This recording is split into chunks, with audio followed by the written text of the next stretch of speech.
Alright guys, we are back in my garage for another video, and today I'm going to try to answer the age-old question, which turbo is better, hybrid turbos or full frames? And in particular, I'm going to try to answer the question, which one is better for you? Because obviously that's what you care about. And I understand, you know, this is a really big expense, and you don't want to put that kind of money down and find out that you didn't get what you want. Maybe it doesn't drive how you want, it's not as fast as you want, it's not helping you hit your goals. So I 100% get it. You want to make sure you're making the right decision the first time. Now, thankfully, I've been blessed to have two B58s. Both of them have upgraded turbo setups. One is hybrid and one is full frame. So that's kind of going to be my point of reference to tell you guys just kind of my experience and what I've found to be the best depending on your goals. So let's go ahead and talk about it, and hopefully you guys find this video useful.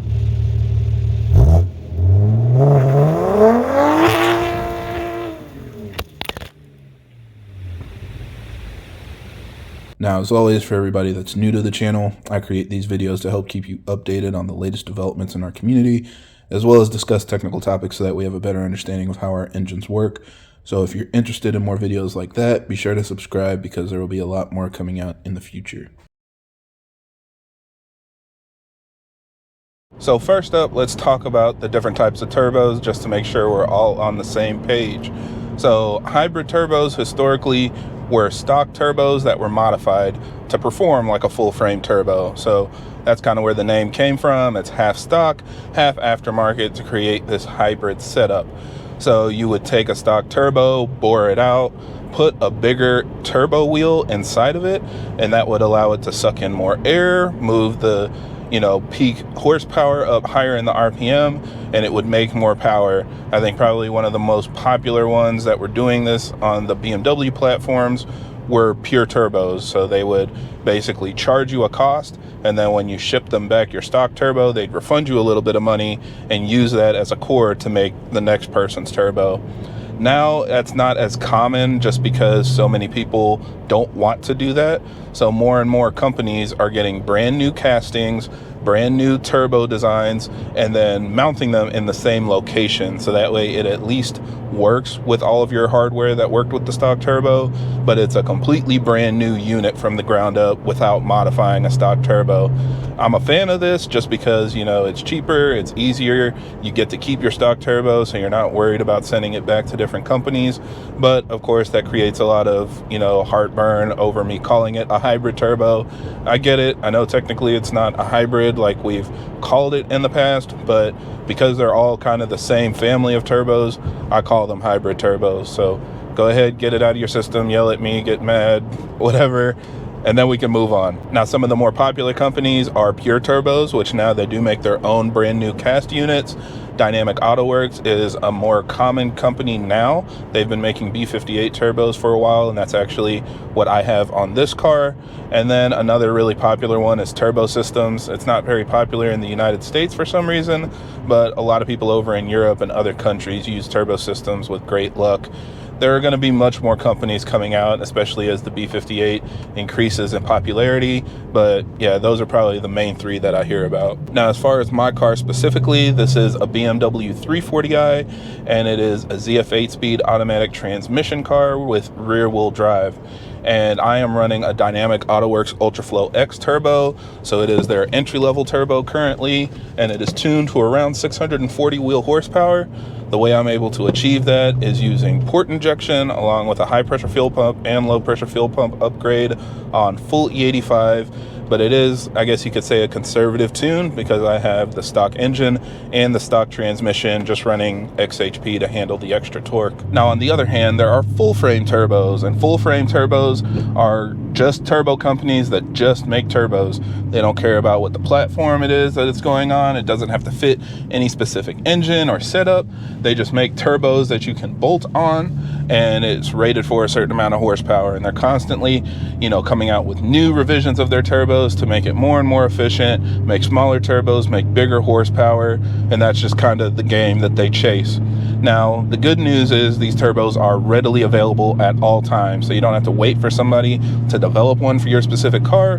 But on the other hand, you do need somebody to develop the hardware. So usually these come in either top mount or bottom mount, and a company will design a manifold, charge pipes, down pipes, custom oil lines, coolant lines, and things like that to make it fit on your car. So that's the direction that I went with this car, and a lot of other people will go that direction as well. Basically, anytime you see somebody pop the hood and there's a big turbo hanging off the front of it, that's a full frame turbo setup. Now, there are a lot of popular companies that make full frame turbos. One is Borg Warner. They make their EFR series. Garrett also makes their G, GT, GTX, a bunch of different turbos. And then Precision also makes their PTE series. Now the latest one is the next gen, but again, these constantly get revised, so the newest ones will always be readily available on their website. Now, as far as companies that make setups to fit your car, especially on BMWs, there are a lot of options as well. Doc Race is a really popular one. That's actually the direction that I went with on my 440i. And I've also seen a lot of people go with KLM lately. Speed Tech is another popular one. Big Boost, I think, was the first company to actually make a full frame turbo setup for our cars, and they still make them to this day. They make really good bottom mount setups to fit a wide variety of turbos. So yeah, again, a lot of different options. It's kind of up to you to pick your poison. Now, as far as this car, this is a BMW 440i. It is a 6-speed manual transmission, but it is still rear-wheel drive. And on this car, I went with a Doc Race turbo setup. Now, I have their OG top-mount turbo kit, so it came with EFR turbos, and that's paired with the OEM wastegate, so all of my boost is controlled through the DME tune, just like a factory turbo. But I've still paired it, of course, with a bunch of supporting mods. So I've got port injection with an upgraded high-pressure fuel pump and low-pressure fuel pump, again tuned on E85. And this car is making around 630 wheel horsepower. So very similar power numbers to my 340i. The 340 is a little bit faster, but the primary reason is because it has an automatic transmission. So not a perfect apples to apples comparison, but driving them, it's very similar. Now let's talk about the hybrid pros and the reason why you might go with a hybrid turbo. And I think the biggest reason is the cost, and not just that they're cheap, but that they are an incredible value. The turbo that's on my car, you can get it for less than $3,000. It gets you over 600 wheel horsepower. It can virtually max out your engine and transmission safely, and that meets most people's goals, and that's really what it comes down to. If the amount of money that you want to spend on your car is in that, $3,000 range. Some of them now are a little over $3,000, but even in that range, I think you can get a really high quality turbo that can make good power and be a really enjoyable setup. The other thing, of course, is all the hardware that works with your stock turbo should work with your hybrid turbo as well. So it's designed to work with the same downpipe, intake, charge pipe, whatever you had on your stock turbo, it should transfer over. Even like in my case, I have the Bimmer Network heat shield that fit perfectly fine on my hybrid turbo setup. So it's really nice that you don't have to buy all new stuff to work with it. You just keep all the same parts, and those are your supporting mods to make the rated horsepower. And kind of in that same vein, it can be virtually returned back to stock looking in your engine bay. So it's really good for people that want kind of a sleeper setup, which I think is probably one of the main reasons this became a thing. So for example, if you're in an area where you have really strict emissions requirements, so you can't have like a big, obviously looking aftermarket engine bay, this is something where you can literally run with your stock intake, your stock downpipe, your stock charge pipe, and it'll look completely OEM, just like it's a factory setup. You won't be able to tell the difference. And so, that's probably not how I would tune your car. I mean, you're going to be leaving a lot on the table with that kind of setup. But if you got, emissions checks or state ref or whatever, you could do that and bring it in, and it would look like nothing had ever changed. So for people that like sleeper setups where you can pop your hood and still have a lot of horsepower, or people that, have strict emissions requirements, that's a big plus for you. And then the last thing that I would say is a big pro is just the installation difficulty, especially on a B58. The turbo is extremely easy to access, and with an aftermarket hybrid turbo, it's going to be the exact same process. So it's literally the turbo's held on with 7 bolts plus 1. you know, kind of doing that support bracket or whatever. And removing the stock hardware is pretty easy as well. It's just super easy to get it on there compared to a full frame turbo that has a lot more pieces and things that you have to kind of put together and try to fit them in your engine bay. This is something that's built like the stock turbo that was designed to be there. So for a lot of people that are worried about installing it in their garage, worried about, you know, having missing pieces coming with full frame turbos, some of you guys might have dealt with that. This is something where it's literally just the turbo itself, maybe a turbo inlet, and you just install it and go. So really easy for the DIYer. Now on the full frame side of things, of course, there are a lot of pros as well. The biggest reason people go with a full frame turbo is because of the power capacity. Full frame turbos will always be capable of making more power because you can physically fit a bigger turbo without having to worry about fitting intakes and charge pipes and down pipes and stuff like that.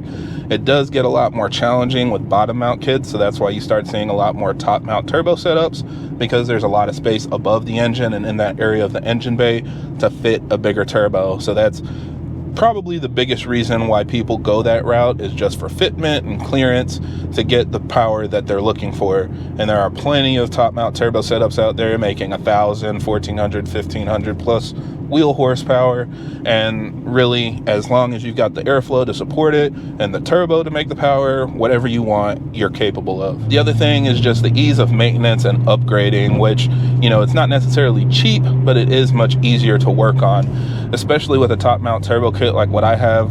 Like I said, everything's right on top of your engine bay. It's very easy to access. A lot of times you don't even need to jack up the car, and you can swap out the turbos or replace gaskets or whatever you need to do in order to, you know, achieve your next goals or replace whatever you need to replace. Whereas if you have a hybrid turbo and you want to change everything, you've got to get under the car, you've got to pull everything out. You know, it's just a lot more work. So the top mount turbos for sure are easier to work on and replace stuff whenever you need to. And then the last thing, and probably the biggest reason I went the top mount route, no shame over here, is just the looks and the sound, kind of like the feel that it gives you. Because when you pop your hood and you can see the top mount turbo, it just looks really, really cool. And the sound is so much louder. I will say a hybrid turbo still makes really good noise, especially with a high flowing turbo like a Dynamic AutoWorks turbo and a big open filter. But at least in my experience, the top mount turbo makes even more noise, and it's just really addicting to listen to. Now for things that I think are kind of the same between the two, in my opinion, based on my experience between my cars, I would say it's a wash. The first one that I think most people are surprised to hear me say is the spool is very similar. At least in my experience, again, having two cars making similar power, both designed to work with the stock transmission, so torque is really conservative to make sure I'm not overwhelming everything and hitting like 30 psi at 3,000 RPM or whatever. The drivability of both of my cars is very similar. I think a big part of that, like I said, is the tune, but also that hybrid turbos use the same technology that the stock turbo does. So most of them are journal bearing, potentially, you know, not the perfectly optimized exhaust housings and stuff like that, because it has to work with all the stock hardware. Whereas with a full frame setup, you can put a bigger turbo on your car, you can have a higher flowing manifold, a lot of them are ball bearing, and so all of that helps with spool. So even though a full frame turbo might be rated for similar or more horsepower, everything looks bigger and it makes people think that it's going to be laggier.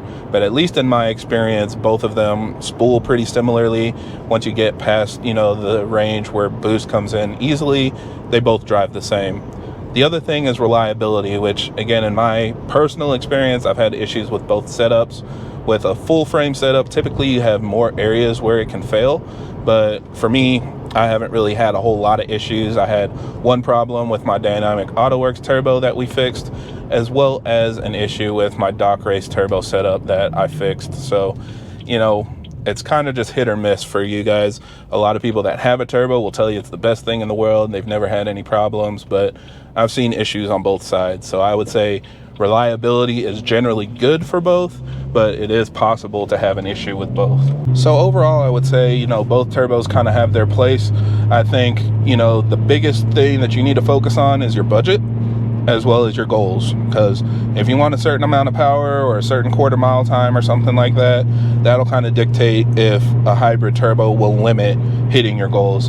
And of course, if you have a low budget, you know, it's less than $3,000, your options are pretty limited. So figuring that out as far as, you know, what you're willing to put into the car and what you want to get out of it is the main thing that I ask people depending on their goals. But outside of that, I would say, you know, for me, I love both of my cars for their specific reasons. I think a top mount turbo is great for straight line speed. So if you're focused on drag racing, a top mount turbo is awesome.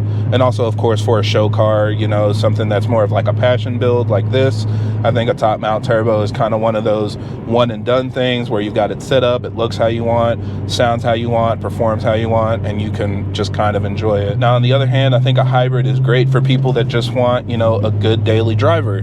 It's something where you don't need to put the extra thousands of dollars into your car if you're going to be making the same amount of power on a top mount turbo anyway. You know, if you're limited by the stock engine and stock trans like I am, you're paying a lot of extra money for not a lot of actual gains. And then on top of that, the kind of OEM plus look, you know, if you've got emissions testing and stuff like that, it makes it way easier to get around those limits. You can make the car look like stock without having to worry about anything at the dealer or wherever. So really, you're kind of spending your money wisely just to get the extra punch that you're looking for and enjoy your car and do, you know, an extra pull or whatever on your way to work, where it's not as important to you to get the absolute most out of the car. The other thing I think is tracking your car. You know, if you're doing road course duty like I am on my 340i, it's really nice to have a hybrid setup that allows you to run a really big intake filter so things can run efficiently and keep temperatures down as you're driving your car. It really is not ideal to have a top mount turbo. Most of these guys you'll see with no filter or really small filters like on mine. It's just not great for, you know, beating on your car for 20 minutes at a time. So that's kind of the direction I would lean. And since both of my cars have a different purpose, both of them meet those purposes very well. So yeah, let me know your thoughts. Have you guys gone one route or the other? Have you had one and then switched? You know, I'm definitely curious to hear your feedback. Leave a comment and let me know how your experience has been. But that's kind of how things have gone for me. And honestly, I'm happy going both directions for each build that I've gone through. But yeah, I think that's it for this video. So thank you guys for watching, and I hope this helps. And if you have any other questions or comments, leave them down below.